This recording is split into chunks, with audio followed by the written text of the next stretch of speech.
Hello, this is David and welcome to the second episode of Make Me Proud, the YouTube series documenting my swim campaign of 2023.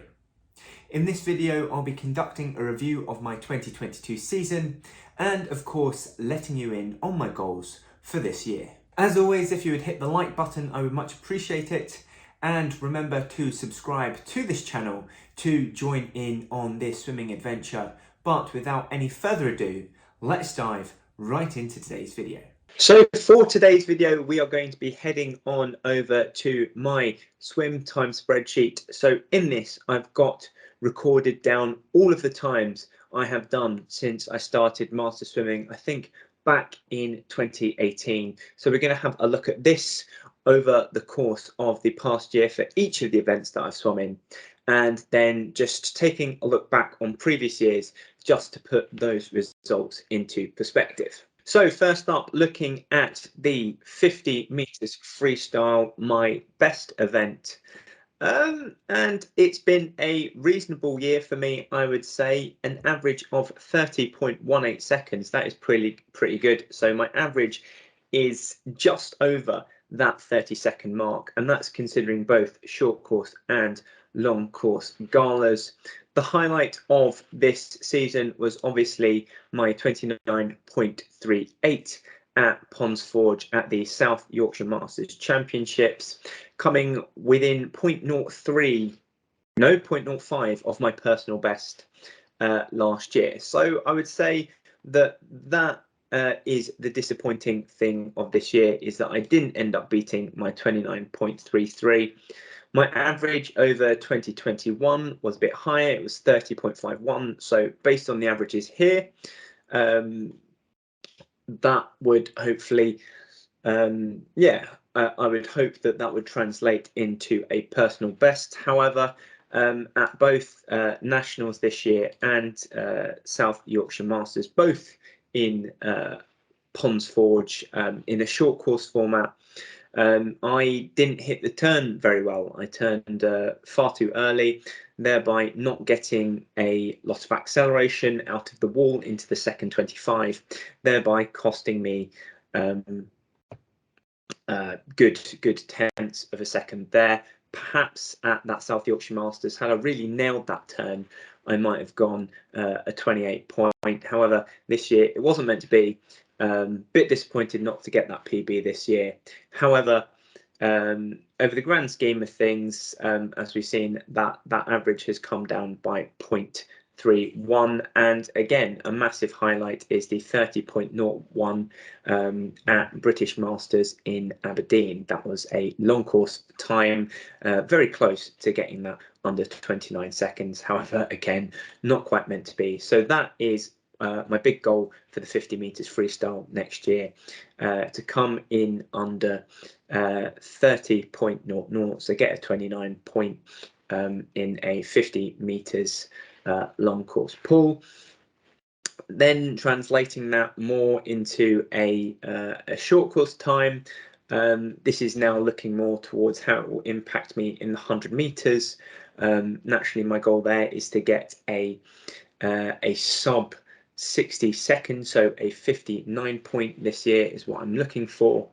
So that translates to roughly a 50 meters freestyle time of about 28 seconds dead. So that is what I'm looking for. So on this basis, I'm about just over a second and a quarter out. Perhaps only a second out had that gone, had that swim in at South Yorkshire Masters been absolutely nailed. So it's within my ability, I think. However, it's going to be a tough one, put it that way. It's going to be a tough one, and a goal that I'm super excited to achieve. So then moving on to the 100 meters freestyle, and coming in this year with an average of 106.05. This was a really good year for my 100 meters freestyle, because it was the not quite the first time that I broke into a 106 outside of Ponds Forge. However, it was pretty close, and I managed to, with the exception at the London Aquatic Centre, which is of course a long course format. I managed to keep all of my times under the 67 second mark. Absolutely delighted this year to have actually gotten a personal best in the 100 meters freestyle, coming in with a time of 104.41 seconds, knocking half a second off the time that I set last year at Nationals. A little bit disappointed in that regard not to knock more off of that, and you'll notice here that on this spreadsheet it says that I've actually gone a 64.09, which occurred at a start of a relay last year at Nationals. So yeah, sadly that doesn't actually count as an official personal best, and therefore I can't count it. But yeah, it's just an indicator that there is time to be gained there, and I can be going quicker.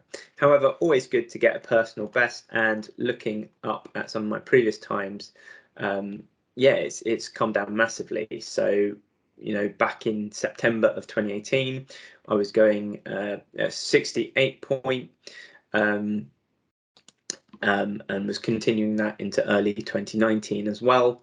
Oh, and even into late 2019, I was still going 68 point in the 100 meters freestyle. However, now to be consistently going 106 point, if not 105 point, yeah, at the Alan Higgs Centre in Coventry.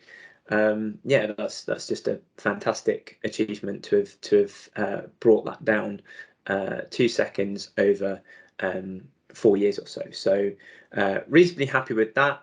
And as I've alluded to with the 50 meters freestyle, my big aim this year is to go under a minute for the 100 meters freestyle. Now, based on what happened this year, only knocking 0.5 of a second off of my personal best, you would think that yeah, that it may be a stretch too far for me this year to achieve that. However, looking back over 2022, I didn't have the greatest of year with regards to training. So about this time last year, in the first week of January, I fell ill. I also had another medical issue in the third week of January, and then once I'd got over that in the first week of February, so the 5th week of the year, I ended up burning out, getting a cold, and then yeah, having 2 weeks 2 weeks off at the start of February. So the first 6 weeks of my 2022, the training was yeah, not great. I couldn't get any consistency. I was consistently battling medical problems or minor illnesses, as it were.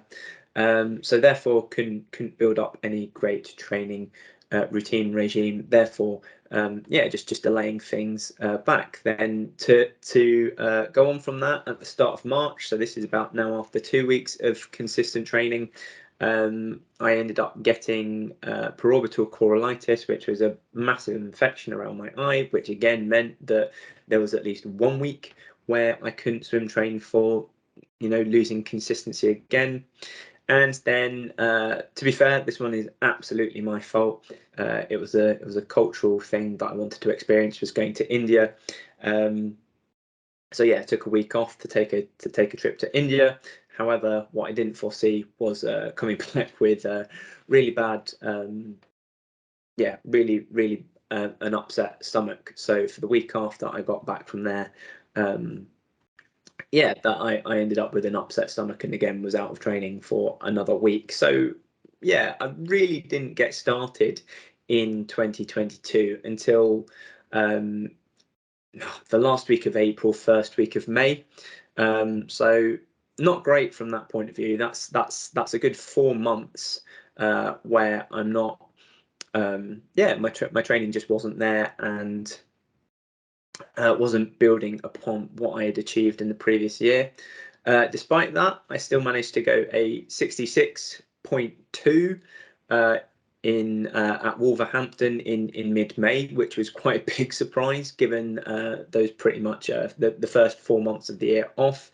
I thought my swimming would have deteriorated because I just hadn't gotten any consistency. But that was approximately, I remember that gala was about 3 weeks after I had restarted training, and I don't think I'd gone below 67 outside of Ponds Forge. So that's a really good time. That was a really good time, and one that shocked me and pushed me on to greater heights.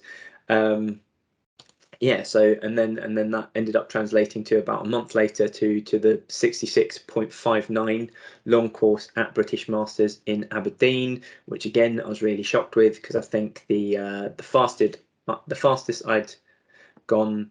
Oh no, I had gone a 66.24 long course before at Ponds Forge, just a couple of weeks earlier. So again, really shocked as to where these long course times were coming out from. But very happy to be going 66s in my long course times, and actually there was that 64 and a half there or thereabouts at South Yorkshire Masters. So overall, a relatively successful season for the 100 meters. However, had those first 4 months of the year gone quite a lot better, should we say, with regards to training consistency, I think those times would have been so much better. And yes, that is my plan this year, to ensure consistency and make sure that those times keep dropping. Then finally, moving on to the 50 meters butterfly.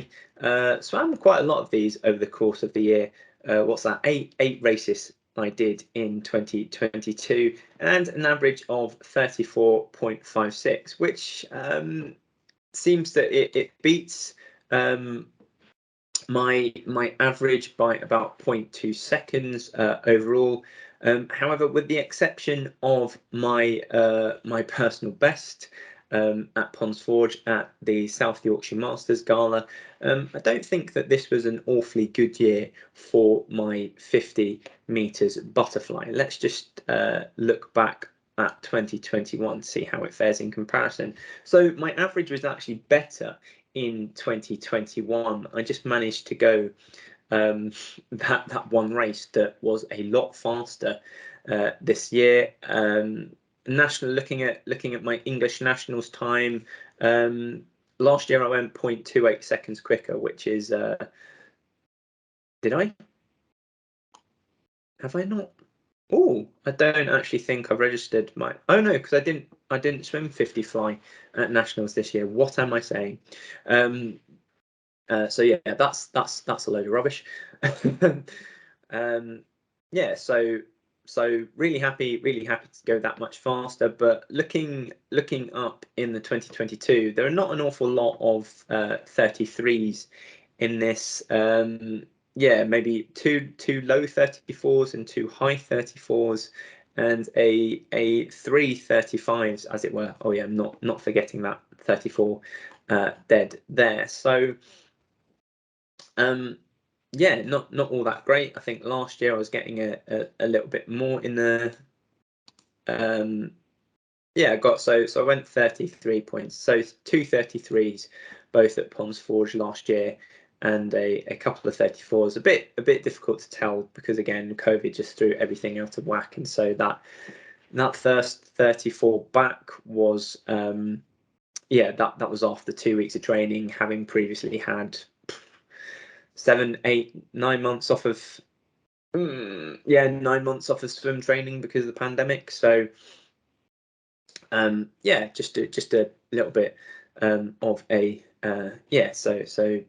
not a great indicator there. However, not all that great of an improvement on my 50 meters butterfly, with the exception of that PB that I smashed at Ponds Forge. Is that all that surprising? No, because I haven't trained for 50 meters fly all that much over the course of 2022. I was choosing to focus more on my 50 and 100 meters freestyle to try and get finally that under 60-second time. However, again, it wasn't meant to be. And similarly, 50 fly is it's something that is very similar. The muscles that you use and the technique to the 100 meters freestyle, or it is a lot more similar in comparison to backstroke and breaststroke. So maybe time to throw some 50-meter fly training back in there. I guess the big goal this year for the 50 meters fly is to go 32.83 seconds. That will get me a time for British nationals. When those qualifying times came out and I saw that I was only 0.03 seconds off, I was pretty gutted about that, but hey ho.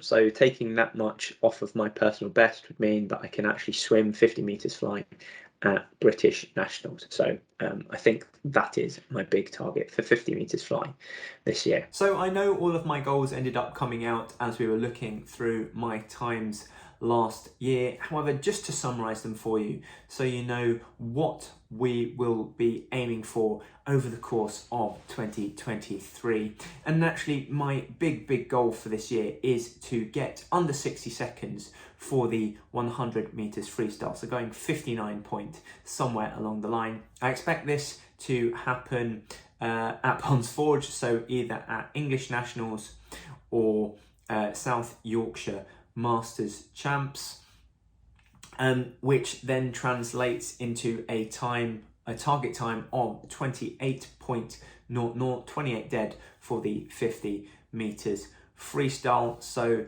that is the time that I need to aim for over the 50 meters freestyle so that I can get that 100 meters freestyle time. However, also in addition, I'm also looking to go under 30 seconds, so a 29 point in the 50 meters freestyle long course. So two key goals there for the 50 meters freestyle. And then finally in the 50 meters butterfly, I'm looking to go a 32.83. The reason being is that that would get me a qualifying time for British Masters Nationals. So that was the one that was in Aberdeen this year. Just allows me to compete more at the highest level of masters in Britain across more events. So that will be my goal for the 50 meters butterfly. So that is it for this video, and if you've enjoyed it, just a reminder to hit the like button and similarly to subscribe to my channel for many more swimming adventures. Otherwise, if you are looking for a little bit of extra help when it comes to improving your eating habits, head on over to westcough.com to see the range of ways in which I can support you with your nutrition and thereby fuel your physical development. Finally, I've been David Westcough. Thank you for watching, and I'll see you again next time.